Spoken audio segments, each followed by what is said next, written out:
జేబులో currency note లేకపోయినా సరే స్మార్ట్ ఫోన్ మాత్రం ఉంటుంది. ఒక్క ముక్కలో చెప్పాలంటే స్మార్ట్ ఫోన్ ఒక అవసరం అయిపోయింది. ఇంకా చెప్పాలంటే ఒక వ్యసనంగా మారిపోయింది. టెక్నాలజీ విప్లవంతో మానవ జీవితాన్ని సులువుగా చేస్తున్న స్మార్ట్ ఫోనే ఇప్పుడు క్రైమ్కు కేర్ ఆఫ్గా మారిపోయింది. ఇప్పుడు కంటికి కనిపించకుండానే మన బ్యాంక్ ఖాతాలను ఖాళీ చేసే దొంగలు పుట్టుకొచ్చారు. ఆన్లైన్ ట్రేడింగ్ పేరుతో ఒక మహిళ తీయటి మాటలతో ఒక వ్యక్తిని ఎలా బురుడీ కొట్టించిందో మీరే చూడండి. సోషల్ మీడియా వేదికగా సైబర్ నేరగాళ్లు రెచ్చిపోతున్నారు. నయా మోసాలకు తెగబడుతున్నారు.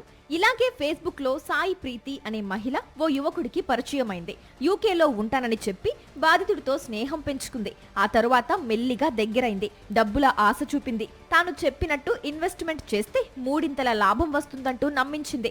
నకిలీ ట్రేడింగ్ లింకులు పంపించింది. మొదట 50,000 పెట్టిన యువకుడికి లాభాల రుచి చూపించింది. నమ్మకం కుదిరాక 10 లక్షలకు పైగా నగదును వివిధ యూపీఐ ఐడీల ద్వారా అకౌంట్లకు ట్రాన్స్ఫర్ చేయించుకుంది.